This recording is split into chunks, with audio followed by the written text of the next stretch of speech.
Dear friends, welcome back to my channel. ഇന്ന് നമുക്കൊരു മിച്ചർ ഉണ്ടാക്കിയാലോ. അപ്പോൾ ഇത് മുട്ട മിച്ചർ, അതുപോലെ തന്നെ ചെറുപയർ മിച്ചർ എന്നൊക്കെ നമ്മൾ പറയൂലേ, ആ മിച്ചറാണ് കേട്ടോ ഉണ്ടാക്കുന്നത്.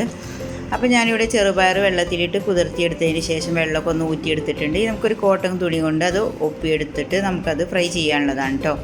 അപ്പോൾ അതിൻ്റെ മുന്നേ ഞാൻ ഇതാണ് ശരിക്കും ഈ മുട്ട മിച്ചറിൽ ചേർക്കുന്നത്. ഇതുപോലെയുള്ള മുഴുവനായിട്ടുള്ള പരിപ്പ് നമ്മൾ കറിക്ക് എടുക്കൂല, ഓറഞ്ച് പരിപ്പ്, കട്ടിയില്ലാത്തൊരു ഓറഞ്ച് പരിപ്പ് ഉണ്ടല്ലോ, ആ പരിപ്പിൻ്റെ മുഴുവനായിട്ടുള്ള പരിപ്പാണ് ശരിക്കും ഇതിലേക്ക് വേണ്ടത് കേട്ടോ. അപ്പോൾ ഇത് ചെറുപയർ വെച്ചിട്ടും ചെയ്യാം. അപ്പോൾ ഞാൻ അതാണ് ഇവിടെ കാണിക്കുന്നത്.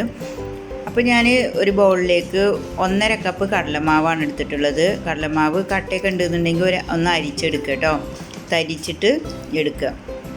പിന്നെ അതിലേക്ക് 1/2 കപ്പ് അരിപ്പൊടിയാണ് ചേർത്ത് കൊടുത്തത്. പിന്നെ ഒരു 1/2 ടീസ്പൂണ് മഞ്ഞൾപ്പൊടി ചേർത്ത് കൊടുത്തു. പിന്നെ ആവശ്യത്തിന് ഉപ്പും ചേർത്ത് കൊടുത്തു. ഇനി നമുക്കിത് നന്നായിട്ടൊന്ന് മിക്സ് ചെയ്യാം കേട്ടോ. ഇനി നമുക്കിതിലേക്ക് ആവശ്യത്തിനുള്ള വെള്ളം കൂടെ ചേർക്കണം. അപ്പോൾ വെള്ളം ചേർക്കുമ്പോൾ കുറേശ്ശെ ഒഴിച്ചിട്ട് വേണം കുഴച്ചെടുക്കാൻ. ഇത് നമുക്ക് ഇടിയപ്പമൊക്കെ ഉണ്ടാക്കൂലേ, നൂൽപുട്ട് ഇടിയപ്പമൊക്കെ ഉണ്ടാക്കൂലേ, അപ്പോൾ ആ ഒരു പരുവത്തിലാണ് ഇത് കുഴച്ചെടുക്കേണ്ടത് കേട്ടോ. അതേപോലെയാണ് മാവ് റെഡിയാക്കേണ്ടത്. അതിന് നമ്മൾ മാവ് റെഡിയാക്കൂലേ, ആ ഒരു പരുവത്തിൽ അതേ ലൂസിലാണ് ഇതിനുള്ള മാവ് റെഡിയാക്കേണ്ടത്. അപ്പോൾ ഇത് നന്നായിട്ട് ഒരു 4-5 മിനിറ്റ് ഒന്ന് നന്നായിട്ട് തന്നെ കുഴച്ചെടുക്കുക. കുറേശ്ശെ വെള്ളം ചേർത്തിട്ട് ആ ഒരു ലൂസിൽ നമുക്ക് കുഴച്ചെടുക്കാം കേട്ടോ. വെള്ളം കൂടി പോകരുത് കേട്ടോ. കൂടി പോയി കഴിഞ്ഞാൽ നമുക്കിത് മിച്ചർ ഉണ്ടാക്കാൻ പറ്റൂല. അപ്പോൾ ഇത് ഞാൻ നന്നായിട്ട് കുഴച്ചെടുത്തിട്ടുണ്ട്. അതിൻ്റെ മുകളിൽ കുറച്ച് ഓയിലും കൂടെ ഒന്ന് തേച്ചിട്ട് നമുക്ക് ഇവിടെ വെക്കാം കേട്ടോ. ഇനി നമുക്കിത് നൂൽപുട്ടിൻ്റെ വളരെ നൈസായിട്ടുള്ള നൂല നമ്മൾ ഉണ്ടാക്കിയെടുക്കൂലേ, ആ ഒരു ചില്ലിട്ടിട്ട് നമുക്ക് നൂൽപുട്ടിൻ്റെ അച്ചിൽ വെച്ച് കൊടുക്കാം കേട്ടോ. ഇനി നമുക്കിതിന്ന് കുറേശ്ശെ എടുത്തിട്ട് ഇതിൽ നിറച്ച് കൊടുത്തിട്ട് നമുക്ക് ഒന്ന് ഫ്രൈ ചെയ്തെടുക്കാം.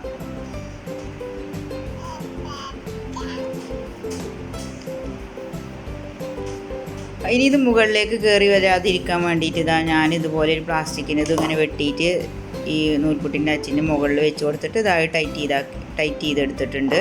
ഇത് നമുക്കിത് ഓയിൽ ഇതുപോലെ ഒരു പരന്ന പാനിൽ ഒഴിച്ച് കൊടുത്തിട്ടുണ്ട്. ചൂടായതിന് ശേഷം അതുപോലെ ഒന്ന് ചുറ്റിച്ചെടുക്കട്ടോ.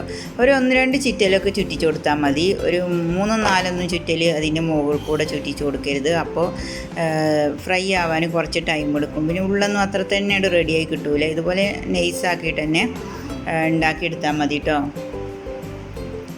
അപ്പോൾ ഒരു സൈഡ് ആയ ശേഷം ഞാനിത് മറിച്ചിട്ട് കൊടുത്തിട്ടുണ്ട്. ഇത് നമുക്ക് തിരിച്ചും മറിച്ച് വിട്ടിട്ടൊക്കെ ഇങ്ങനെ വേവിച്ചെടുക്കുക. അങ്ങനെ കട്ടില്ലാതെ ഇത് ഫ്രൈ ചെയ്യുമ്പോൾ വേഗം റെഡിയായി കിട്ടും കേട്ടോ. കളർ മാറരുത്, കരിഞ്ഞ കളറാവരുത് കേട്ടോ. അപ്പോൾ ഞാനിത് ഒന്ന് ഫ്രൈ ചെയ്തെടുത്തിട്ടുണ്ട്. അതേപോലെ നമുക്ക് എല്ലാതും ഫ്രൈ ചെയ്തെടുക്കണം കേട്ടോ. അപ്പോൾ അതെല്ലാതും ഞാൻ ഫ്രൈ ചെയ്ത് റെഡിയാക്കിയിട്ടുണ്ട്. ഇനി നമുക്ക് ചെറുപയറൊന്ന് ആ എണ്ണയിലേക്ക് ഇട്ടിട്ട് ഒന്ന് വറുത്തെടുക്കണം കേട്ടോ. ചെറുപയറും കരിഞ്ഞു പോകരുത് കേട്ടോ. 2 നമ്മൾ ഫ്രൈ ചെയ്തെടുക്കുമ്പോഴും മീഡിയം ഫ്ലെയിമിലിട്ടിട്ട് ഫ്രൈ ചെയ്തെടുക്കുക. ഈ ചെറുപയറിൻ്റെ ഈ ബബിൾസ് ഇങ്ങനെ ഇപ്പോൾ നന്നായിട്ട് വരുന്നുണ്ടല്ലോ, അതൊക്കെ ഒന്ന് വരവ് നിന്ന് കഴിഞ്ഞാൽ ചെറുപയർ റെഡി ഉണ്ടാവും കേട്ടോ. നല്ല ക്രിസ്പി ആയിട്ടുണ്ടാവും ചെറുപയർ. നമ്മൾ കടിക്കുമ്പോൾ അങ്ങനെ നല്ല ക്രിസ്പി ആയിട്ട് കിട്ടണമെന്നുണ്ടെങ്കിൽ ഇതിൻ്റെ ഈ ബബിൾസൊക്കെ ഒന്ന് പൊന്തി വരൽ നിൽക്കണം കേട്ടോ. അപ്പോൾ നമുക്ക് അതുവരെ എണ്ണയിലിട്ടിട്ട് ഇത് ഫ്രൈ ചെയ്തെടുക്കണം. ഇടയ്ക്കിടയ്ക്ക് ഇളക്കി കൊടുക്കുക. അപ്പോൾ ഇതിൻ്റെ ബബിൾസൊക്കെ ഏകദേശം അങ്ങനെ വിരലൊക്കെ നിന്നിട്ടുണ്ട്. ഇനി നമുക്കിത് എണ്ണയിൽ നിന്നും കോരിയെടുക്കാം കേട്ടോ. എണ്ണയിൽ നിന്ന് കോരിയെടുക്കുമ്പോൾ ഒരു ടിഷ്യൂ പേപ്പർക്ക് മാറ്റിയിട്ട് എടുക്കുക കേട്ടോ. ടിഷ്യൂ പേപ്പറിൽ ഇട്ട് കൊടുക്കുകയാണെന്നുണ്ടെങ്കിൽ അതിൻ്റെ എണ്ണയൊക്കെ ഒന്ന് ഇങ്ങോട്ട് വലിച്ചെടുത്തോളും. അപ്പോൾ ഞാൻ ടിഷ്യൂ പേപ്പർക്കാണ് മാറ്റണത്. എന്നിട്ട് നന്നായിട്ട് ഞാനൊന്ന് തുടച്ചെടുക്കുകയാണ്. അപ്പോൾ എണ്ണയൊക്കെ അതിന്ന് പെട്ടെന്ന് പോരും കേട്ടോ. അപ്പോൾ അതൊക്കെ ഞാൻ ചെയ്തിട്ട് ചെറുപയർ ഇവിടെ റെഡിയാക്കിയിട്ടുണ്ട്. പിന്നെ അതുപോലെ തന്നെ ഇനി ഇതിലേക്ക് നമുക്ക് കുറച്ച് കറിവേപ്പില ഒന്നിട്ടിട്ട് ഫ്രൈ ചെയ്തെടുക്കാം കേട്ടോ. അപ്പോൾ കറിവേപ്പില ഞാൻ ആ എണ്ണയിലേക്ക് തന്നെ ഇട്ട് കൊടുത്ത് ഫ്രൈ ആയതിന് ശേഷം അതൊന്ന് കോരിയെടുക്കാം. ഒന്നും കരിഞ്ഞു പോകരുത് കേട്ടോ. ഒരു പാകത്തെ അളവിൽ വേണം ഒക്കെ ഒന്ന് എണ്ണയ്ക്ക് ഇട്ടിട്ട് കോരിയെടുക്കാൻ കേട്ടോ.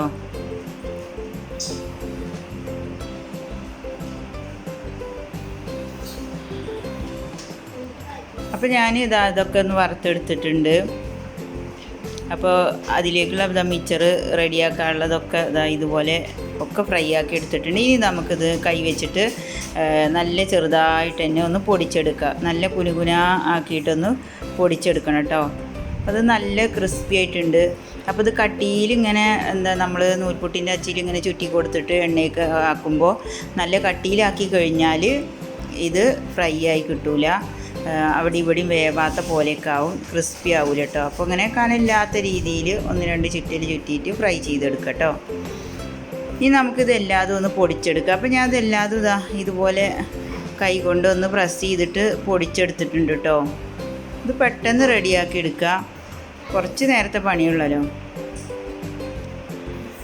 അപ്പോൾ ഞാനിത് മുഴുവനായിട്ട് പൊടിച്ചെടുത്തു, നല്ല കുനുകുനാ പൊടിച്ചെടുത്തിട്ടുണ്ട്. ഇനി ഇതിലേക്ക് ചെറുപയർ നമ്മൾ വറുത്തെടുത്തില്ലേ, അതും കറിവേപ്പിലയും കൂടെ ഇട്ട് കൊടുക്കട്ടോ.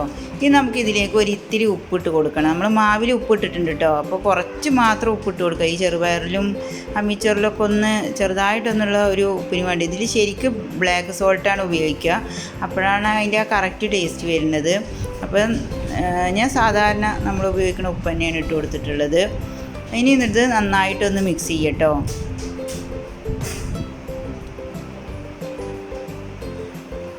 അപ്പോൾ ഞാനിത് നന്നായിട്ട് മിക്സ് ചെയ്തെടുത്തിട്ടുണ്ട്. ഇതാ കണ്ടില്ലേ, നല്ല ക്രിസ്പി ആയിട്ടുള്ള നല്ല മിച്ചറാണ് കേട്ടോ. അപ്പോൾ നമുക്കിത് വീട്ടിൽ തന്നെ ഉണ്ടാക്കിയെടുക്കാം, കടയിൽ പോയിട്ട് വാങ്ങേണ്ട ആവശ്യമൊന്നുമില്ല.